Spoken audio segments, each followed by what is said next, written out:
Welcome back, ladies and gentlemen, to a surprise episode of Story Archives. We're going to be taking it back to all but a little bit over a year ago, and we're going to talk about the upcoming second season of Silo on Apple TV. I'm your host, Mario Busto, alongside the other host, Zachary Newton. Welcome back. What's going on, Zach? How you doing? I'm doing good. I died and I have come back from the afterlife, so I'm doing great. All right. How about yourself? Doing good. A little bit of craziness, a little just crazy busy with work. And that's pretty much it, man. We have a busy season coming up ahead. I know we had a little bit of a lull after House of the Dragon. I've been doing a very kind of like bit by bit recap of Pachinko or commentary on Pachinko, although I'm behind now, like 2 episodes. So I am going to have to like mash it up. So bear with me. All of you out there who are listening to it, appreciate it. We hope you all are doing good out there right now. We actually planned to do this kind of ramping up towards November because as many of you who first tuned into our podcast, you really discovered us with Silo. And that was last year. Funny kind of coincidence, serendipity, whatever you want to call it. I was doing just what I always do, which is kind of nerd out and look up which shows networks have greenlit the year prior, and we stumbled upon Silo, and I saw it as like a sci-fi hit, which are pretty much probably our favorite category of shows to talk about, which is kind of like the sci-fi, thriller, fantasy. Those are kind of the most interesting conversations when you get into scenarios like, you know, nothing kind of beats like a post-apocalyptic living under the ground and everybody doesn't know what the hell's going on upside. Like, there's a lot to talk about with that. Whereas when you talk about a historical drama, you know, it's a little bit different. It's harder to talk about. You're kind of second guessing whatever you end up, bringing up because you're like, did I do my research enough on that? Whereas, like, I love sci-fi and shows like this because you can more so react to what you're seeing and react to, I guess, like more of the art and the storytelling behind it versus the actual facts of what's gone on in the past. Yeah. Well, call it kind of whatever you want to call it in terms of whatever attracted me particularly to Silo, but it seemed to resonate with not just me, but with you also, Zach, and the world, because, I mean, our pod kind of just popped off after that one. So if this is the first... Let's not forget, we also made it to the #1 Silo podcast in the world, which was pretty epic. I mean, we were topping Apple back in the day, so that was fun. Yeah, we were topping Apple. We got to the top 30 or top 40 in film and entertainment in the UK and in America, most importantly, because that's where we're from. And yeah, it kind of just took off. So if this is your first episode back after a year and a half, we welcome you back to the show, and we hope you're looking forward to season 2 as much as we are. A little bit of housekeeping or house cleaning, as I like to say. We have done a bunch of other shows since then. We covered, I mean, I've lost track of all the ones we've done, but we covered Foundation, we covered Invasion, we covered Monarch Legacy of Monsters, we covered Masters of the Air, we covered Fallout. We covered a little bit of some Netflix shows there. What else? What did we cover on Netflix? Yeah, it was the Black Mirror. We covered a little bit of Black Mirror on a very little amount of Black Mirror, and we did one last one. House of the Dragon. So you've missed quite a bit of shows since then. So if you want to catch up on a backlog, feel free to do so. We've built up quite the library over the last 3 years. And we're looking forward to kind of finishing out the year strong. We got some plans coming up. We're going to be starting a series on Penguin on HBO Max, a show that kind of snuck up on me. It's in the Matt Reeves Batman universe, which I don't pretend to be the biggest comic junkie, but I do enjoy Matt Reeves' take on the Batman universe. And I wasn't necessarily looking forward to the Penguin, but I watched the first 2 episodes. They're incredible. And I think it's definitely podcast worthy. I'm going to continue my Pachinko coverage, and then we have Silo dropping in November and Squid Game Season 2 dropping in December. And for all of you who have been eagerly requesting it, we have Severance Season 2 dropping in January. So busy. You got, for all the content we haven't dropped in the last 2 months, you got a lot coming in the next 4. So yeah, we got a solid roadmap over the next like half a year. Yeah. I'm super excited for it. I'm looking forward to Severance. Just talking to a buddy of mine, and he's like, I've watched season 1 twice. I'm like, well, season 2 is coming out, so be prepared. All right. So what we're gonna do in this episode, we're kind of just winging it a little bit, but we're gonna do a little bit of a discussion recap, high level of season 1. where we began, where we ended up. We'll get into what we're most looking forward to, maybe some very irresponsible predictions of season 2, and then we'll maybe do a little bit of categories. But this won't be the only episode leading up to Silo season 2.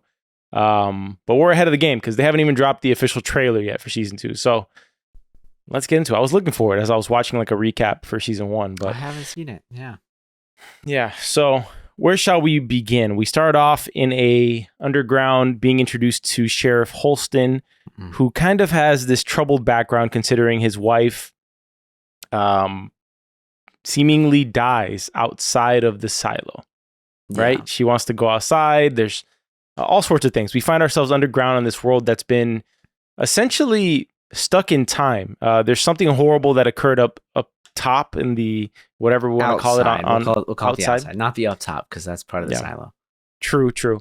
And one can only assume it was a nuclear holocaust that occurred outside of the silo, right? And so they're stuck with this sort of what you suspect is a faked history of whoever is running the show down in this silo. And it starts to slowly unravel, starting with Holston's last day on the job. Yeah, I mean, he really starts out as kind of what seems to be a very by the book sheriff, I would say. And as he and his wife try to end up having a kid, his wife kind of starts to uncover some of the mysteries, and we get introduced to some other characters, like George Wilkins, for example, where we begin to see that there's a lot more than what people, I guess, really believe there is. There's a whole history that's really been lost to time, with this rebellion that's taken place. What was it, like 140 years ago or something like that? It was like 120 or 140 years ago. Yeah. And I remember I made a comment regarding the actual day that it was. It was like the 6th day of the 6th month and the 6th hour or something like that, right? It was. And so that's 666 for those who don't know. We're kind of getting into the spiritual theories going on. I don't know why they made that specific choice to do that.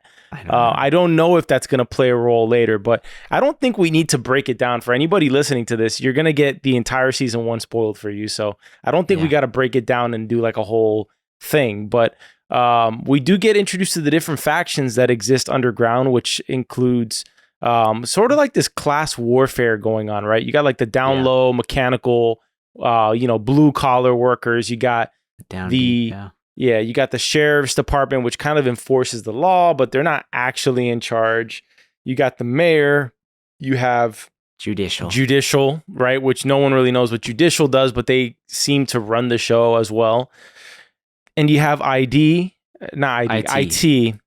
Run by Bernard, played by Tim Robbins, which just seeing Tim Robbins in the show, you knew he was going to have some crazy role to play. Yeah. And you just have this whole host of characters who, even at the end of season 1, you don't quite know where are their loyalties, what are their motives, and what are their wants? What's their why, right? Mm-hmm.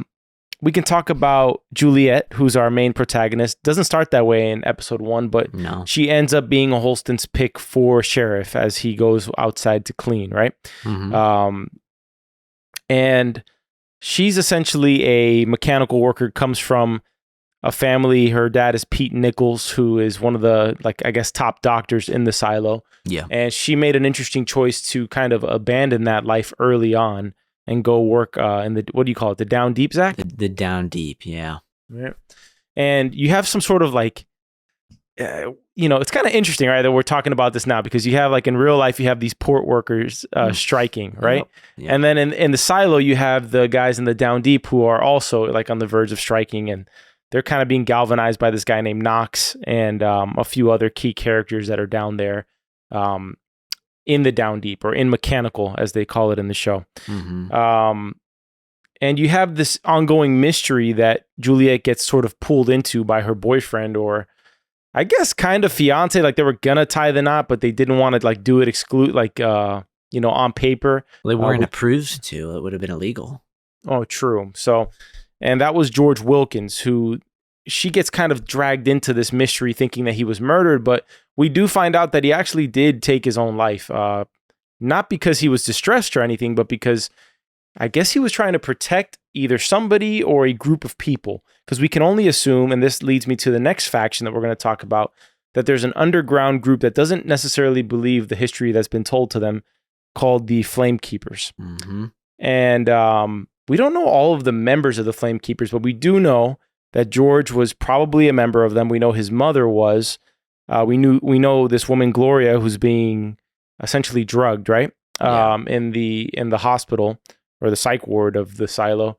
And we know that Juliet's mother had some sort of connection to the Flame Keepers. In fact, one of the episodes is, I think, called The Last Flame Keeper or something like that. Yeah. Which she ends up becoming and kind of spreads it pretty quickly, right? Because she does amplify, like she does broadcast the hard drive out to the entire silo for a few minutes, and she does leave a book behind for Billings. So there's a few people who find out the truth, and it does make you wonder, okay, she's outside of the silo, but how much of season 2 are we going to spend in silo 18? We do find out that it's numbered silo 18. Which, by the way, your timestamp with the 6th hour of the 6th minute of the 6th second also adds up to 18. I don't know if there's any semblance. Yeah, I mean, yeah, right?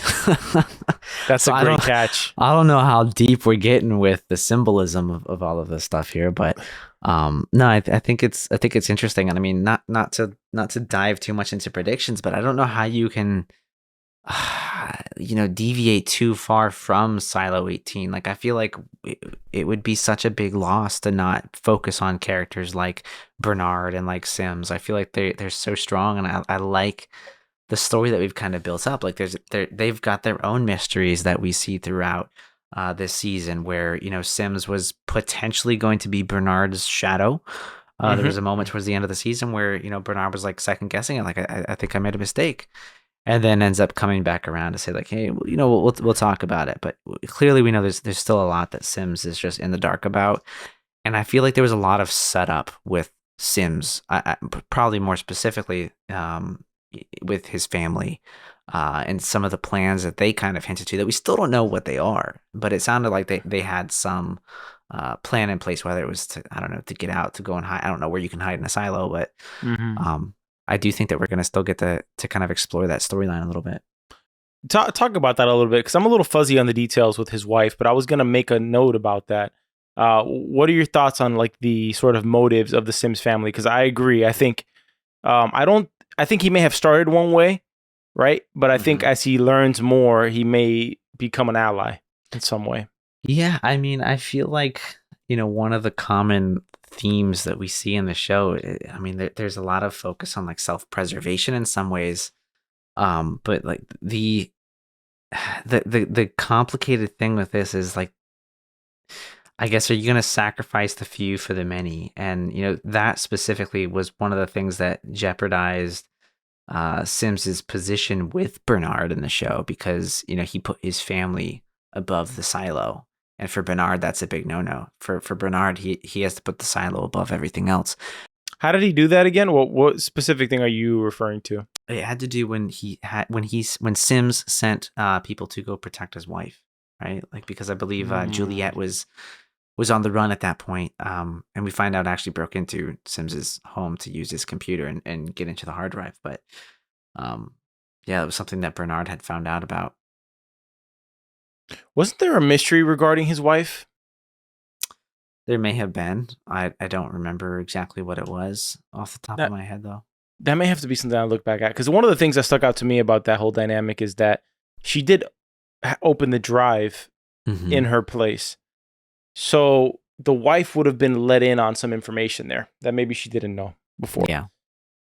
So that did kind of occur to me. Like, I kind of considered that information on the hard drive, that anybody who saw it or came into proximity with it, as sort of like opening Pandora's box. Like, once you open it, you can't kind of close that curiosity, right? Yeah. And so I do wonder with everybody who witnessed it or was in contact with that information of like what happens to them, right? And there's a lot of characters who you can kind of put in that category, whether it's obviously Juliet went outside, Holston went outside, Holston's wife Allison went outside, George literally killed himself, which is, when you think about that, I think there should be more information that comes out about why he did what he did. I think there has to be a little bit more to George. You have Lucas, who was sent to the mines. We haven't talked about him. Just every character who came in contact with this information. Danny, the hacker, Patrick, the guy they tried to pin Marnes' murder on. All these people, I think, are going to come into play in season 2. And we have some mysteries that remain in season 2. And I think like one of the key things is going to be if Juliet's on whatever journey she is outside, and we see the amount of silos that are around her, right? We see a city in the background, but we see all these different silos as well. Yeah. And one can wonder that they might be in Georgia, maybe, because the Atlanta, the book, the book, Georgia, all that stuff, and it does make you wonder if that's where they are. And I think common sense would kind of say that, but I think I said New York, but I think I was wrong about that. Yeah, I don't think that's the New York. Even in its half demolished appearance, I don't think that's the New York skyline. But it's been a minute since I've seen Atlanta. Honestly, the shot of when she's walking outside the silo and you see the city in the background reminds me of Walking Dead, when Rick's on the horse riding on the highway and you see Atlanta in the background. That's what it reminded me of a little bit. But it's going back to before I lose my train of thought. You have some undiscovered mysteries still in the silo, which the biggest one to me is that message that George leaves to Juliet, which is you have to find the giant door that's at the bottom of the silo. So it's got to be at the bottom where that water is. So it's a matter of who's going to be the one who goes down there. Is it going to be Sims? Is it going to be Billings? Who's going to do it? And I think it's kind of common sense of what that door leads to. To me, it's silo. Yeah, right. I mean, if you look at if you look at the top view, those silos are not separated by more than a couple hundred feet. At least that's what it looks like to me. Maybe 1,000 feet. That door probably leads to a hallway that leads to another silo, if you had to guess. And if anybody's watched Fallout out there in the audience, maybe things didn't go as smoothly in all the other silos. Maybe that's the reason they're siloed, because you can contain catastrophe within each silo. So if one goes crazy, if one has a revolution, it doesn't spread to all of them. If one generator goes bad, exactly. Yeah, you just shut stuff down. I'm glad you brought up Fallout, which is another show that we covered fairly recently. But ever since we watched Fallout, I just keep thinking of Silo. Whenever I watch Silo, I keep thinking of Fallout. I'm like, it just feels so similar. And I mean, I don't think they're related or anything like that, but I mean, you're both in these worlds that seem post-apocalyptic. One is from like nuclear fallout and things like that. But you're all shoved down in silos and you live in your own little world. So I think there's a lot of like similarities between those two shows. I don't know how similar they're going to continue to be. But yeah, the both of those things like pop into my mind at the same time. It's interesting. I don't know. I do think actually though, back to your point a moment ago with the door down at the bottom. What do you think? I think Bernard might be the guy that goes down there. Honestly, like I don't know that Sims would go down, because remember they're at the end of season 1, man, right before Juliet goes outside. Juliet's kind of like having a round of heart-to-hearts with a lot of people, her father and Bernard being one of them.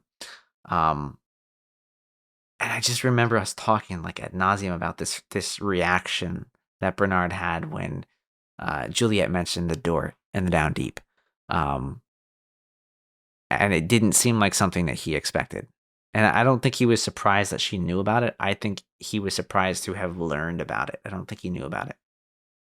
You don't think Bernard knew about what specifically? The door, the big door down at the bottom of the silo that George Wilkins couldn't open. You think so? I mean, he seemed surprised by it. That's all I can say. So part of me, I have kind of like this optimistic view on Bernard, which is that, at the end when she's walking out, right, we have the giant like realization that the beautiful scenery and the birds flying by is just a fake video that they play so that people will clean the camera, right? And then she goes over the crater and the thing disappears, and it's the actual scenery of what we see. Yeah. We're assuming it's the actual scenery. I think it actually is a wasteland up there, probably. I think it's real, yeah.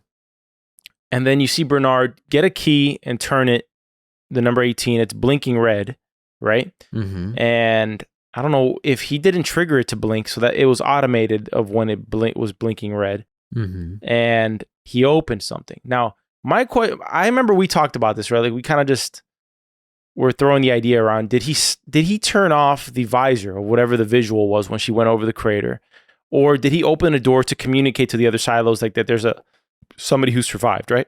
Mm-hmm. And so my thought process was, and why I say I have maybe an optimistic view of Bernard, is that what if Bernard is like, protect the silo at all costs, but this one survived, so let me try to help her now and like guide her in like whatever direction she's heading in.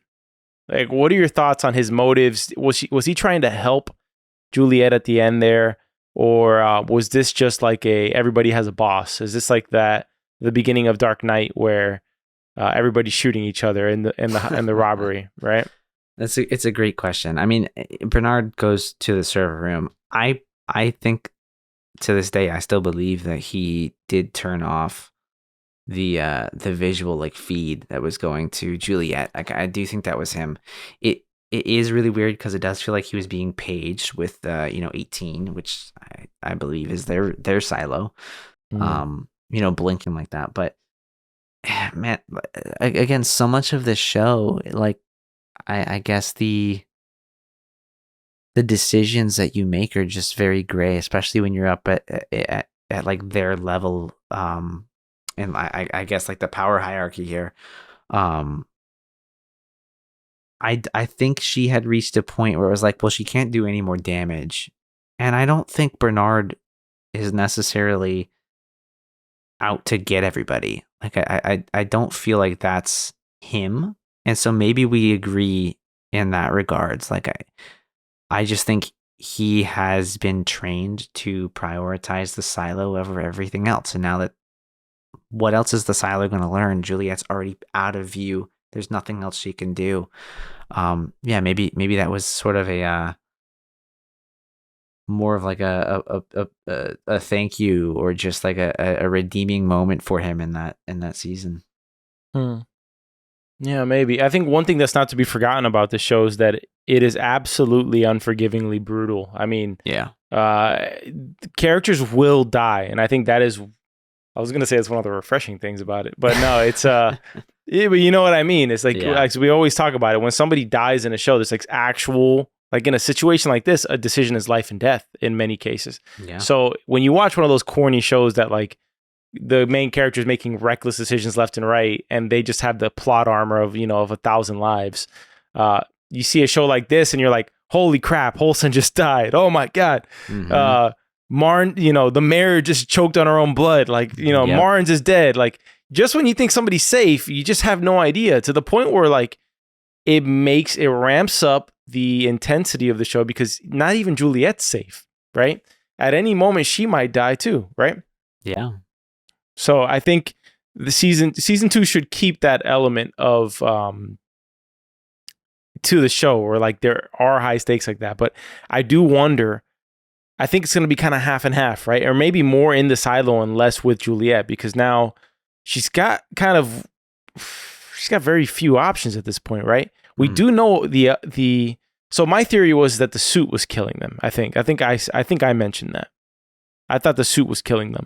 Or that they were spraying something within the suit to kill them or something like that. Yeah, like the room that they walk out of where you like kind of get sprayed by. They get sprayed. So one of my theories was, I don't know if you shared that one, but mine was that they get sprayed with whatever toxin is in there, and then they die, and it's not actually a result of the atmosphere. It's of whatever spray that is. And so Martha, who gives her the heat, the actual sealed heat tape, saves her because she doesn't get that toxin. Now, I think the verdict might still be out. Are we for sure that outside is what's killing people?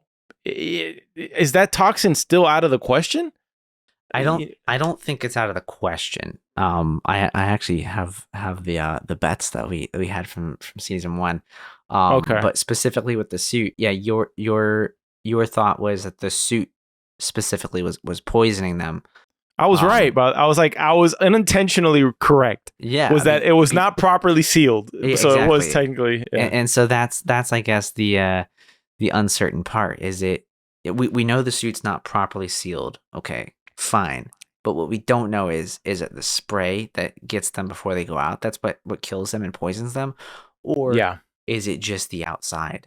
And like there could be a scenario where we open up to season 2 and like Juliet's running out of oxygen or whatever, just rips off her helmet, and it's like, oh no, I can breathe out here. Yeah. Totally. Because she was protected from the poison. I don't know if that's going to happen, but I do think it is a possibility. 100%. By the way, you also had like probably the most impressive guess of season 1, which was that the visor was projecting a false image. Suit was manipulating what they see. Yeah. Remember, there was 2 rules, right, within the silo in the pact that were like the unbreakable rules. One was you could not have like an automated mechanical lift system from the top to the bottom, which is a little bit kind of more mysterious, right, than the other one. But these people, it's interesting. They live in this silo that is incredibly sophisticated technology to sustain life for hundreds of years. That is ridiculous. But they've never seen a video camera. They've never seen a freaking Pez dispenser. I mean, they haven't seen these what should be antiquated forms of technology compared to what they're living in, right? But they're not allowed to advance, because if they advance too far, it takes us to probably the second rule. You cannot have something that magnifies to a certain degree, which is kind of interesting because a lot of people are dying of things that they don't need to die from. Maybe that's their way of population control. Yeah. Maybe that's their way of that you can't magnify the screen too much to find out that this is, whatever it might be, a projection or whatever, even though what they're looking at on the screen seems to be the actual image. By the way, everybody is assuming, or maybe they got it from the book, that the screen is projecting what is out there. But we didn't actually see Holston's body when Juliet was out there. You think he's dead? I think he's dead. I think everybody that's gone outside before Juliet Nichols is dead. Remember, she did put his badge on his body where it was. And yeah, sure, the visuals that she had was glitchy. But I think it was his body. I think he's dead. So then that means that it still doesn't answer the question whether the atmosphere is still toxic. Yeah, that we don't know. Or whether they were sprayed by some crap. Yeah. So, because it is like clockwork if you think about it. Like, I mean, the suit, they have it down to a science. You don't make it above the crater. Yeah. Which is pretty impressive, honestly. The fact that they've been that accurate. I mean, which means that a poison expert, but I imagine your body would process it at different, speeds just based on your density as a human being. But that tells you that they have this literally down to a science, that when they designed the silo, they were going to have a mechanism in place that if somebody left the silo, they would not be able to see over the other side. They would die before they get over the other side, which I guess we're going to find out what's up with that. My guess is with Juliet is that she ends up at a different silo. I don't think she's going to go to the city. I don't think there's anything in the city to go to, really. I do think we'll end up in another silo. I agree with you there. I was going to maybe bring up, though, I don't know that the creators of the silos had thought that far out. Like, okay, well, we're going to put this here so that if somebody tries to escape or whatever, they die. Like, if we're thinking about this from an optimistic point of view, that spray is doing nothing but maybe sanitizing whatever, right? Like, I would imagine that it is what sprays them is probably both the door that you could leave from, but also return from it. And maybe that's why there's a spray, because there's like pressurization. It's just like a decontamination protocol. I don't know, whatever. So it could be that, there was some rogue group of people that has basically just gone God mode here, and they're controlling everybody. And by sabotaging the equipment that they have and potentially having a toxic outside, like that might be all it is. So man, this show is so so fun because I feel like there's so many possibilities. Like we're still really early. We've got such a good setup to what's going on, but like I feel like we're still in for a curveball, and I don't know what that is. I think that, yeah, that is one of the most exciting things, is that it's one of the most exciting things and also one of the most worrying things about the show, which is that, so the thing with a lot of these shows is once the mystery is once the mystery is unveiled, does it keep you hooked? Yeah. Right? Or do they just keep on adding elements, like layers to the onion, right? Mm-hmm. At a certain point, there does need to be payoff of what's going to happen, whether that's a free society based on the truth and the real history, and we got to stop running from the, our true history, you know what I mean? Yeah. That sort of thing, or whatever it is. And to be honest, the show's like very, it kind of hits extra, like close to home because of all the civil unrest and like the global conflict going on with nuclear powers, that it's like, I feel like it should be like, guys, do we really want this? Like, is this is what it leads to? I mean, correct me if I'm wrong, but I mean, like this show released, I feel like when we were at the height or right after like everything going on with the pandemic. So like you're coming out of this world. No, it came out last year. Yeah. So after the pandemic. Shortly after the pandemic. Oh, you said the height of the pandemic. Yeah, I know, but it came out after. But anyways, like you're coming out of this heightened state of like isolation, and like so much of the show is focused around isolation. And then to your point, like right now, everything that we're seeing with nuclear powers and protocols being changed and whatever else might be going on, it does. It does kind of make you wonder, like what's going, like, am I prepared? Like, I don't know. Do we have a silo in the backyard over here? I don't know. Put it this way: we're not in the tax bracket that gets invited to the silo. Yeah, but with your listenership and support, I mean, I'm just kidding. The only people who get invited to the silo are the people who have the money to buy the silo. Like Zuckerberg bought this island, like he bought like a ridiculous portion of Hawaii, like this giant compound. Notice like the billionaires. The one thing, so like, no matter how rich you are, you're gonna die, right? So everybody has the same, it has to face death at some point. And you kind of notice like with all the mega wealthy, is like their next frontier is, how can we stay alive? How can we escape death? Yeah. I mean, you think of Elon going to Mars, man. In 2 or 4 years, we might be having people going to Mars. That's crazy. Well, I would assume, like, part of Elon's desire with Neuralink, if he doesn't believe in a soul, like if he thinks that the human brain is simply like what would be a computer code that you could just upload to a computer, like the movie Transcendence with Johnny Depp, then one of the things would be that you could escape death with Neuralink, which is to download your consciousness and to upload it to a computer. That's where my mind goes, where I think, that's honestly what I think Neuralink is one of the maybe secret goals is to try to find a way to escape death, maybe upload it to a form like an AI, right? He's also creating robots, right? So you could upload it to Optimus, as he calls the robot, right? So all these, rich schemes to do it, like how famous like the longevity medicine is now. So it's pretty interesting. I don't know why I went down the rabbit hole, but in other words, I don't know of any silos right now other than like the random bunkers you see in the Midwest.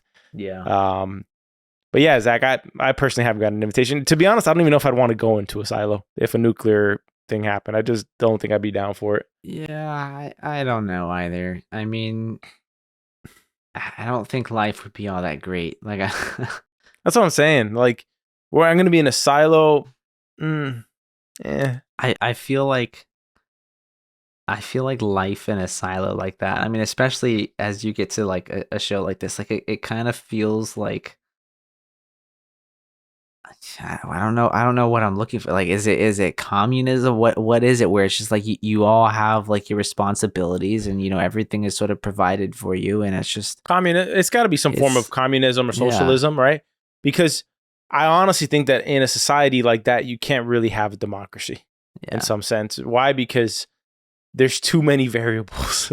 There's too many like if the end goal is just survival until the above ground can be populated again. Yeah. Could you imagine like America in a silo. Like just No, bottle dude. up, You're bottle gonna up.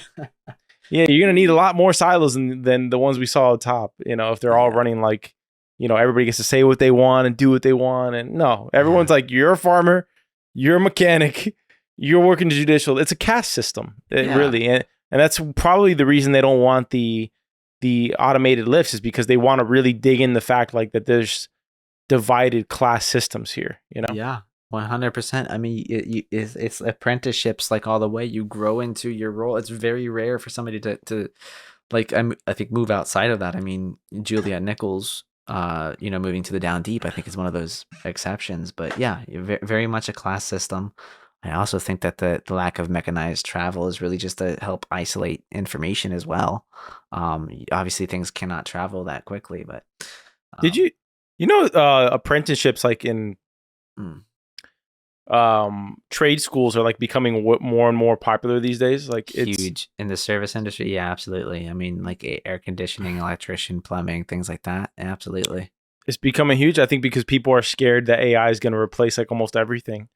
And so like at what point do we just got to go back to basics here where everybody becomes a farmer again, or everybody becomes like a plumber, electrician, or whatever. I've been Right? having so many of these conversations recently around like AI and like kind of like projecting into the future of like, where are we going to be? Like, are we going to get to a point where look, money and everything becomes worthless because computers and does so much of what we do that it's just like, okay, cool. Like, I mean, I see. am I I going think to go to work? Like, no. I think what we're seeing right now is you got a lot of the old guard really fighting against the grain towards like the new movement, like the work from home movement, the Yeah. flexible hybrid movement. You got a lot of guys, a lot of businesses that fight back against that. Why? Because in my opinion, I mean, either they're trying to build company culture. I think that could be reasonably part of one, Mm-hmm. but they're paying a crap ton like of commercial office space Oh my God. Yeah. that It's nobody's ridiculous. occupying. So that's why you're seeing these companies like moving, like telling people, hey, you got to get back in the office. But now employees got a taste of it. They don't want to be in traffic for that long. And then the AI topic, I think the one thing I think it's going to simplify and take away a lot of the busy work that we do. Yeah. 100%. However, I think the one thing it cannot replace is a podcast like this. I don't think it can replace the way a person thinks, the way a person communicates, the way a person internalizes information and is able to, form an opinion or a perspective or make a decision. Those things will always be innately human, but I think we'll have to work different parts of our mind and not be like, for example, I think there's a lot of industries that are absolutely at risk right now, specifically like programmers. Dude, my my industry's getting rocked. Yeah. yeah, 100%. design, I think is one of the things where like the thing that won't get replaced in design is somebody who's a thinker, somebody who knows what output they want, but that they're using these tools to get. But the programmer that makes 85,000, 95,000 a year, good luck with all these no code tools. And I gotta tell you something because like you're speaking everything that I've been talking about this past week, which is very funny. But during the VP debate, I was like, I'm just gonna play around with this Claude tool because it's been a minute since I've used Claude AI. It sucked when I used it. ChatGPT was way better, but I used it, and during the course of me watching the debate, I built a fully functioning application it's a hosted web app on Google Apps Scripts that I have user roles and permissions. I have the ability for anybody within the organization to go in and track PTO and things like that, and there's approval processes, email notifications, all of that done so quickly. It's insane, and it's production ready. It's actually something that we're going to be rolling out so that people can use. It's within wild. within an hour and a half. Yeah, exactly. Now, Yeah. and think about the fact that there's tons of SaaS products out there that charge you an arm and a leg just to have people do the exact same thing. I think we're heading towards, and there's a lot of aspects of my specialization is video production. And, I think I've talked about it on the pod, but I have a production company. Mm-hmm. And I think there's elements in the production world. For example, color, I think is one that's going to be, I think with AI assistance on color, I think it'll be tough for somebody who's a professional colorist unless they are somebody's hell bent on just hiring a person to do it. I think there's elements I'm using in editing where I'm doing text-based editing, and although I'm doing all the editing, these tools are AI, whether it's audio enhancing, whatever it is. Like there's so many, and these tools are like in their infancy. So it's just imagine 2, 3 years, 5 years from now, 10 years, 20 years from now, it's going to be ridiculous of who's left and what professions are left. And I think that's why people are talking now of like, are we heading towards a future where we're heading towards universal basic income, where people have to, I'm not even lying. If all these jobs get replaced, right? Because think about it, a full-time, that application that you built within an hour and a half on Claude, okay, would cost somebody probably multiple 6 figures to hire a company to develop an app that does that, okay? And you did that for free probably, or maybe you paid $15. $20. Okay, $20. All right. That puts a whole team of people out of a job right there. Right. So, but you benefit from it, but the person gets screwed. For example, if I do a project, am I going to pay a colorist $10,000 or more if it's a big project, obviously? Or am I going to just have, Adobe AI color and say, hey, I want this to look like a Wes Anderson film. I want this to look like a David Fincher film. I want, here's the look. Oh, let's tweak it. Hey, ChatGPT, I think it's a little bit too warm. Can you cool it down a little bit? Whatever it is. In 2 seconds, it's freaky, and I think that's why you're seeing people reverting towards trade schools, because they're like, "Where's my future going to be?" They don't have robots that can do plumbing yet, so I'll just be a plumber.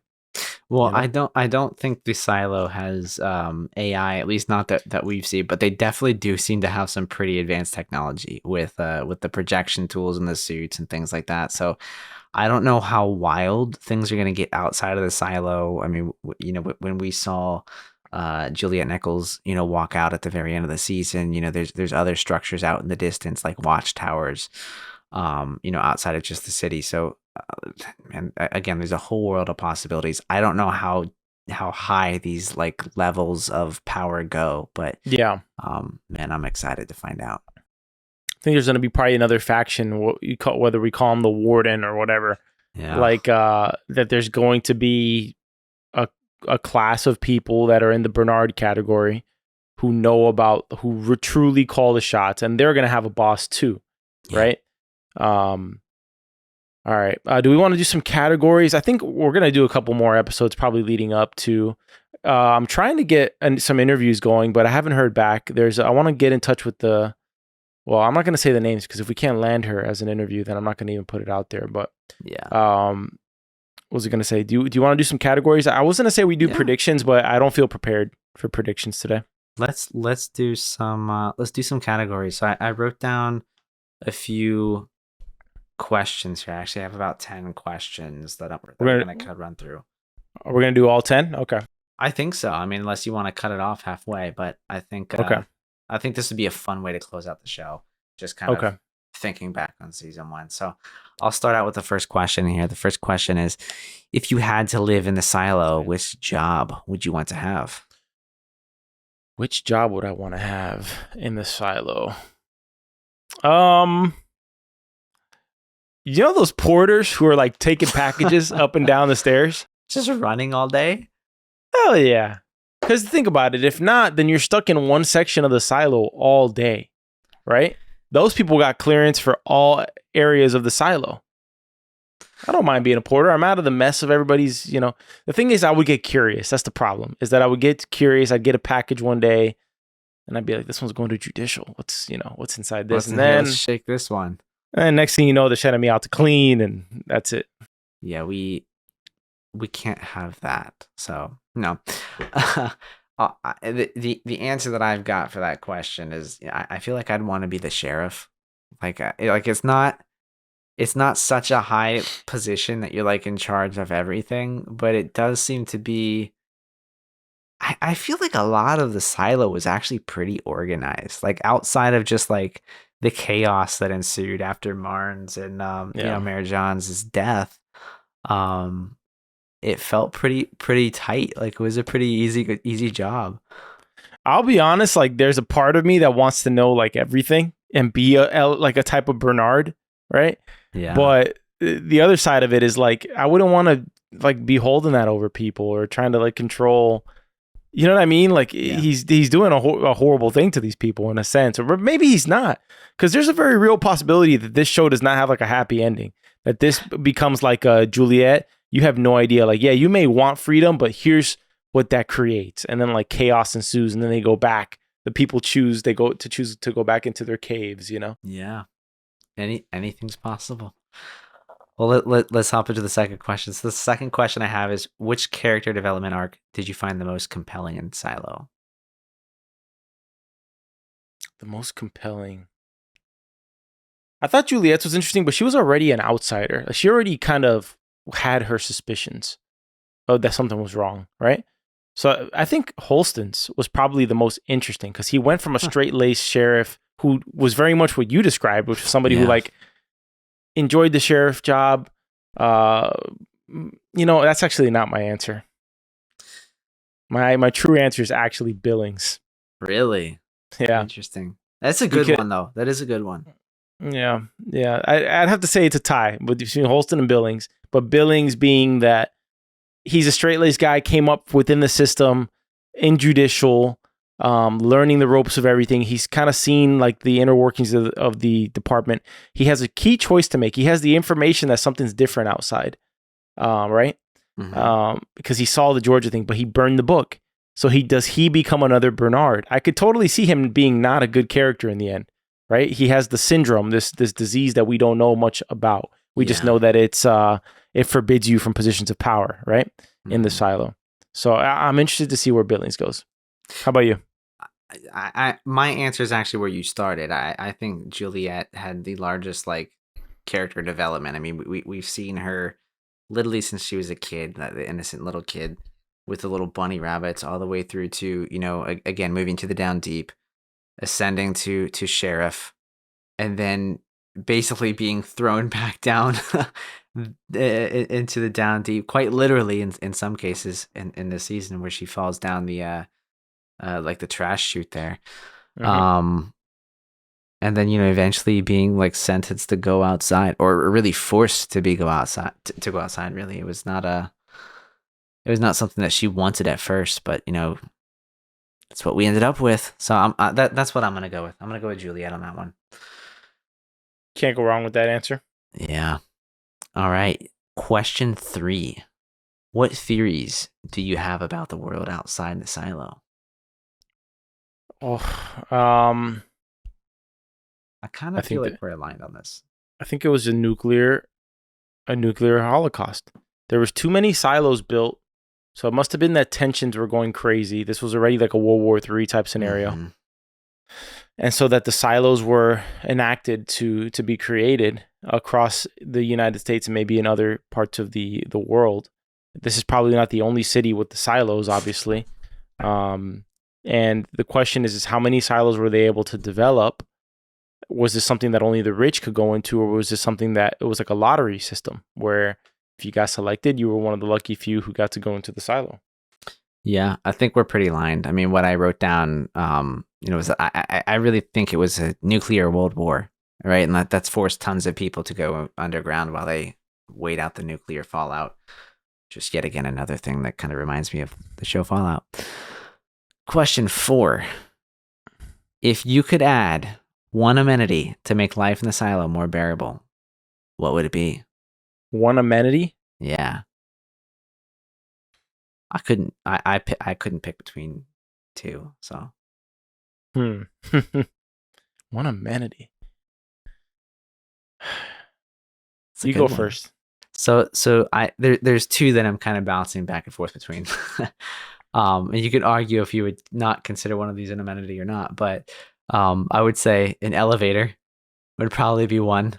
Okay. Because I mean, you can go visit friends, you can go explore more, and take advantage of this 144 floors. The other one was a distillery. A distillery might be nice.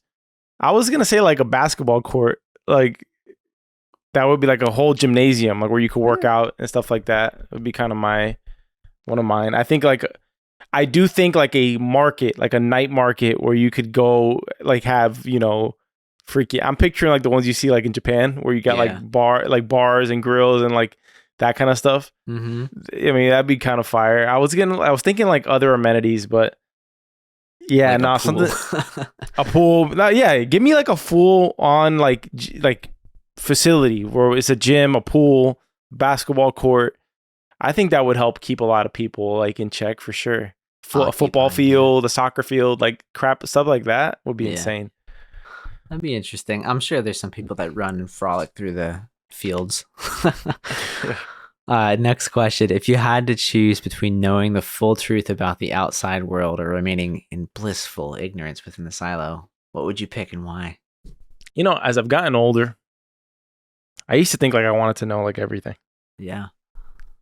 But you ever like meet like these blissfully just might be mean to say, but people who just like are okay with like, yeah, I know exactly what you mean. but they're the happiest people you ever see in your life because they don't know shit. Like they're just kind of going through life. Yeah. And they're just doing their thing, you know? Yeah. So like there's kind of a beauty to like just not knowing what the hell's going on. In fact, I'd probably be pissed if somebody told me like don't tell me. I'm good. I deliver my packages.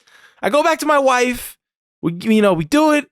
We got a couple kids and I'm happy. I go to the distillery so often. I play some pickup games on Saturday with the boys. Yeah. And, maybe some video games would be nice in the silo that we could develop. That was a good one. Yeah. That would be some good ones, right? But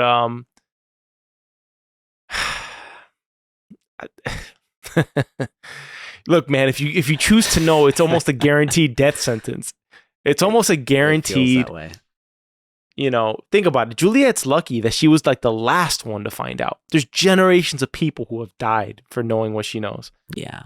But part of me says I cannot be a coward and choose the easy way out here. So I got to know what the hell's out there. Yeah. So being the way I am, I would definitely not be the type of person who just blindly accepts what's told to me. I'd have to look into it for myself, which would get me into trouble in the silo. Yeah. And, it would prevent you from living in blissful ignorance. Exactly. But I would still get to play basketball with the boys and do that for as long as possible. Yeah. Yeah. Sure. Yeah. I think like there's definitely a niceness to living in ignorance. I mean, I know people as well.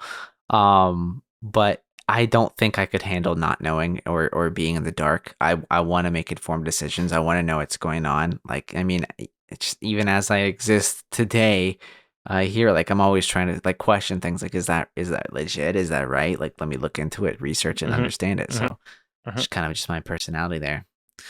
All right, let's move it to the next one. So if you found out you were secretly part of an experiment and your whole life in the silo was being observed, would you continue living as normal or try to rebel?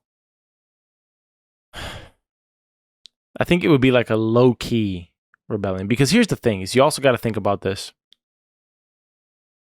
And this leads to like other conversations. Like there is a risk to certain information getting into the wrong hands, right? There's not just the wrong hand. The wrong hands is not the way to put it. Is the repercussions of certain information getting out, right? Yeah. There's real world examples of this, of people that have speculated on certain things that if the theories are true and the information got out, what would the repercussions be like on society to find out this information, right? And I think that's where the silo kind of falls in, that, and so I don't know what I'd do with the information. I don't think I'd be screaming it in the streets, but I would do something like the Flame Keepers, like where it would be a small group of people that we're just trying to learn as much as possible so that we can strategize on what the next move is. Is there a risk? Is there an imminent threat that is that we're under, right? Who's in charge? Stuff like that we'd have to kind of find out, right? Yeah. So, I mean, essentially you would rebel. It would be a very subtle sort of rebellion, really. Yeah. And look, I'm more internally focused. And I'm saying this like, obviously, talking out of my butt. I'm not in that situation, but I would like to think that I would be making like the proper decisions. I'd definitely be, like those guys who are like trading stuff like in the market. Like I'd definitely be doing stuff like that for sure. Yeah. because these people live essentially like in a dictatorship, right? So that basic things that they want, they got to like trade for on the black market. Yeah. You know, it's like, you know, communist countries, or you got like a ration of rice, a ration of milk, and then you'll trade some rice for a chicken or something like that. You know what I mean? Like things like that. Yeah, you're gonna do what you got to do. Yeah, absolutely.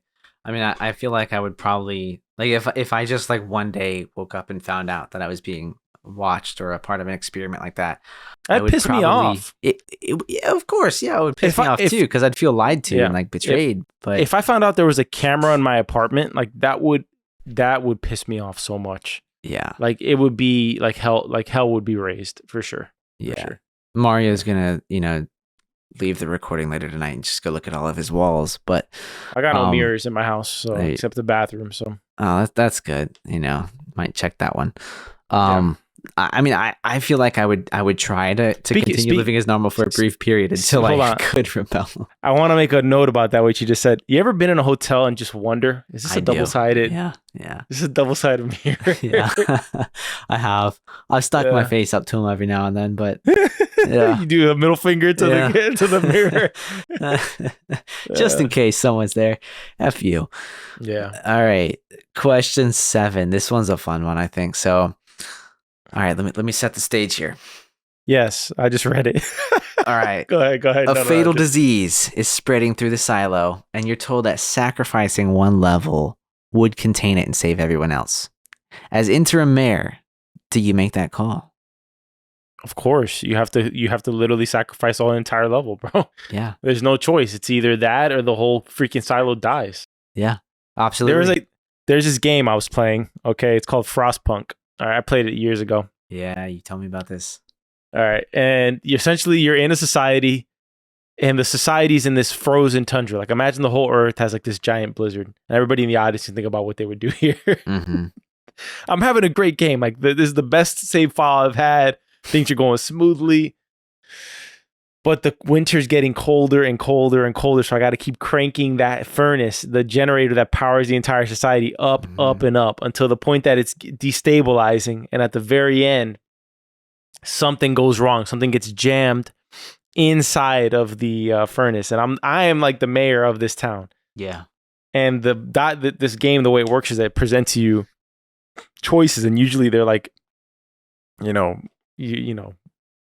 turd or a turd sandwich. Like, which one do you want? Like, which one is better? And so the choice was, okay, there's something that got jammed inside of the generator, and it's about to blow up, and it'll like pretty much wipe out the entire civilization. Uh-huh. But the hole is big enough that a small child can crawl inside and repair take the thing out. Ooh. Like, who are you going to send the child in? You did, didn't you? I did. I sent them in. And the thing is like, it gives you a choice. Like, we celebrate, like we made like a statue of the kid and everything. But you had to send him in. And the question is, Zach, would you send the kid into the little generator? Oh my god! Yeah, that's hilarious. No, I mean I'm on the same boat with you. Like I would sacrifice the few for the many in that. But the thing that I feel is kind of ironic about that answer though is like that I feel like that is so much of like the backbone behind the story that is being told, right? Like I feel like a lot of it is sacrificing the few to control the many, but it's kind of under this guise that like it's for their own safety, because they can't afford another rebellion. But go ahead, what were you gonna say? No, I'm wondering if you'd send a kid in, and I'm just into the silo to fix the generator. No, why not? They should do that scenario in the show, because remember, like early on in the series, they have to do the 8-hour power outage. Yeah, and they have to fix it. What was I gonna say? Yeah, I think you're right. That is kind of the theme of the show. But absolutely. Yeah, you have to sacrifice it. The crappy part is like you're making the decision, but you're gonna be haunted by it for the rest of your life. So it's not like a decision you're eagerly making. It's also like, is it the honorable thing to make the decision and then go die with those people? You know what I mean? Like, be like, yeah, I made this decision. Yeah. But I'm gonna be. It's interesting.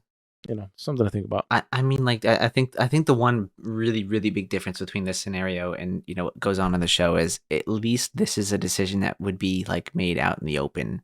Right. Like, I feel like Yeah. people would understand and, like they would be okay with the sacrifice instead of living in the dark and just, having whatever happened, random people die. Yeah. All right. We got 3 more questions to round this out.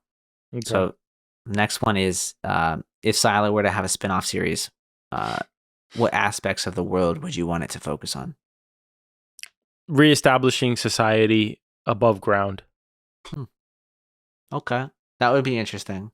I was thinking more of like a Prequel. prequel backstory, but I was stuck between 2 themes, and both of which I think would need to be its own mini series. Like, I'm not talking like a full blown spin off where we've got 7 seasons or anything, like a 1 season ordeal. One maybe being the actual war. like backstory of what happened, like the war going on, like, and I think that could be interesting. But the other thing I think might be even more interesting is like, imagine like like either a feature length film or just again a single season miniseries of the rebellion, obviously That titled Freedom Day. that would be interesting. The only reason it wouldn't be as interesting to me is that I would know the ending. But I think there's ways to do it that you could subvert expectation in a lot of different ways. What if the rebellion, or what if Freedom Day, what if at least during that time you had in that time, like, all of these silos were connected and you had like this booming society, and maybe what you ended up with was not Silo 18's origin story, but some other Silo's origin story. That could be its own, That would be great. Yeah, that would Yeah. be great. That would make a silo society like livable, in my Yeah. opinion. If you could go to like 300 different silos, I think Oh, that would yeah. make it for sure. Absolutely. One silo could be for just pure entertainment, like just one, like just amenities up and down type of thing. Yeah. But All right. Next one. What's the most morally gray decision a character had to make in Silo? morally great decision a character had to make. Um, Probably killing Marnes. And do we know who killed Mayor Ruth? Killing those two is probably the most morally gray decision that was made. I mean, I feel I- like it was judicial that did it. Which, But I mean, the people I wrote down was Bernard and Sims. Like, I but we feel still like don't know who poisoned Ruth though, do we?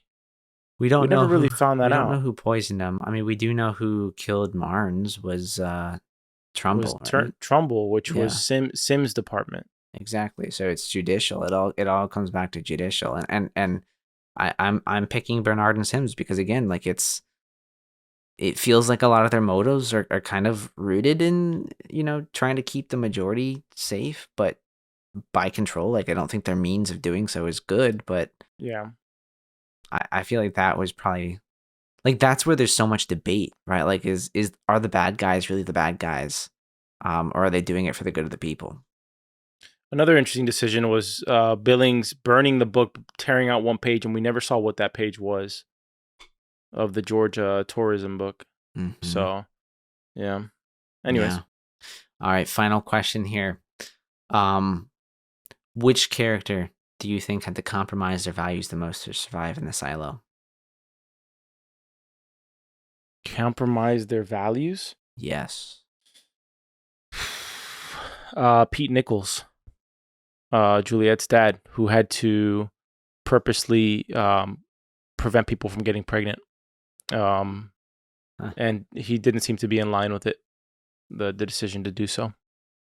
So probably him. That's actually a good one. That one kind of came out of left field. I wasn't thinking about that one.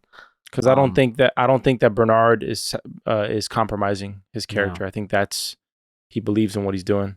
Yeah, I don't think Bernard is compromising his values or anything like that. If the person I was thinking about was more so like Sheriff Holston, maybe, because like he starts out as this very, again, by the book individual here, and I mean, he's dealing with his wife killing himself, and kind of just like, I mean, he basically goes from this extremely like rule focused individual to somebody who ends up breaking all the rules. Like Well, this is a guy that's hiding relics. he's actually the most honorable character though, because he's willing to. I think that's probably the most admirable thing like a person can have, right? Is like if you have these, bullheaded opinions or views, but then you're confronted, like your reality is shaken with fact and truth and undeniable. You have a choice. Like, can you turn your back on like everything that you've lived by and told people you believe, or you can say like, no, I have to change my mind because I didn't know this. I was not aware of this. And Holston doesn't really compromise his character. In fact, he proves his character by turning his by doing what he did. Really, ouch. That's a good point. That's a good point. Yeah, wow. Sims, I think, could fall in the character of compromising his morality, because I don't think he's a black and white character. I think he's doing what he's doing, but I think once he finds out more information, he's a character that I think could come to the light side. Yeah, fight the system, really. Yeah. Well, that's all the questions I have. That was a fun set. All right. Perfect. I have nothing else to say, but I would like to do eventually a trailer kind of reaction whenever they drop it, and I'd like to do some predictions into season 2 in the future. But other than that, I've just about said everything I got to about season 1 and leading up to season 2. How about you? That's it, man. I am hyped. I don't know. I don't know if we're gonna pick up exactly where we left off, but I'm looking forward to it, man. I'm counting down the weeks. Perfect. All right, time for some shameless plugs of everything else on the network. Thank you all for tuning into this episode and our coverage of Silo by Story Archives. If you like this episode, make sure to review the show and like this video if you're watching it on YouTube. You can also comment now on Spotify. So if you want to interact with us, you can do so there, or email us at contact@soapbox.house. You'll hear Zach say that one later as well. Other series that we're covering on the network right now, I'm doing a sort of commentary on Pachinko Season 2, although I am slightly behind. And we are also going to be picking up on Penguin on HBO Max, or it's called Max now. And the show's excellent. Colin Farrell's playing the Penguin. And honestly feels like I'm watching The Sopranos, to be honest with you. So check us out. We're going to be dropping that on Sunday night, presumably. And other plugs that we wanted to mention on the network. You're going to see it in the show notes. But these shows are all brought to you by our own individual businesses. As you may know, I run a production company called 1992 Films, where we do all sorts of full video production as well as video editing services for companies. So if you want to learn more about my company, you can go to 1992films.com or go to my Instagram at Mario Busto. And Zach, if you'd like to plug your own, you can do so. I mean, I run my own stuff as well. I mean, you can visit my website at zacharyrnewton.com if you want to, but my focus is really around UX, UI design, product design, and development. So I'm working every day building systems from tools in the healthcare industry to fintech, AI startups and things like that. So it's really fun. To be in, but man, it is interesting to see how the landscape is developing with all of the new tech out there. So, feel free to take a look. If you have any questions as well, like reach out, let us know. Perfect. Yeah. All right. Anything else to add on the outro, or that'll just about do it? I think that'll about do it. I mean, I think I'm going to start trimming my little spiel down a little bit too, instead of listing all of the places you can find us on our outros here. I mean, of course, you can visit us on YouTube at Soapbox Podcast Network, but if you go to our website, soapbox.house, you'll be able to find links to contact us, to, find us on Instagram, TikTok, man, anywhere else that we're kind of pushing content out to. So be sure to check us out there and, follow along for the journey. Alrighty. Thanks for tuning in, guys. We hope you're excited for the Silo coverage, and we hope that this episode was a pleasant surprise in your inbox or your podcast inbox, whatever you want to call it, your feed. All right, guys, have a great weekend. And this is a Friday night we're doing this. I don't know when we're dropping this, but enjoy this episode. Have a good night, a good day. Peace.